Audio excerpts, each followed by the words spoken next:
ભરૂચ જિલ્લાના અંકલેશ્વર તાલુકાના જૂના બોરભાઠા બેટ ગામની પ્રાથમિક શાળા ખાતે કન્યા કેળવણી મહોત્સવ અને શાળા પ્રવેશોત્સવમાં રાજ્ય કક્ષાની સ્પર્ધામાં શ્રેષ્ઠ દેખાવ કરનાર વિદ્યાર્થીની અને માર્ગદર્શન પૂરું પાડનાર શિક્ષિકાનું સન્માન કરવામાં આવ્યું હતું।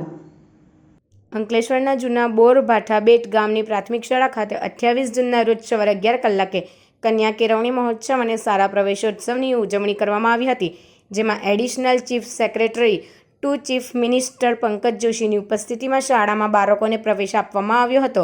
જ્યારે NMMS, જ્ઞાન સેતુ, જ્ઞાન સાધના જેવી બાહ્ય પરીક્ષાઓના મેરિટમાં આવનાર બાળકોનું સન્માન કરવામાં આવ્યું હતું। આ સાથે જ રાજ્ય કક્ષાના ખેલ મહાકુંભમાં નિશા વસાવા અને જિલ્લા કક્ષાની ઓપન વિભાગની ચક્રફેંક સ્પર્ધામાં શ્રેષ્ઠ દેખાવ કરનાર શિક્ષિકા હેતલ પટેલનું IAS પંકજ જોશીના હસ્તે સન્માનપત્ર આપી વિશેષ સન્માન કરવામાં આવ્યું હતું। આ પ્રસંગે મોટી સંખ્યામાં આમંત્રિત મહેમાનો,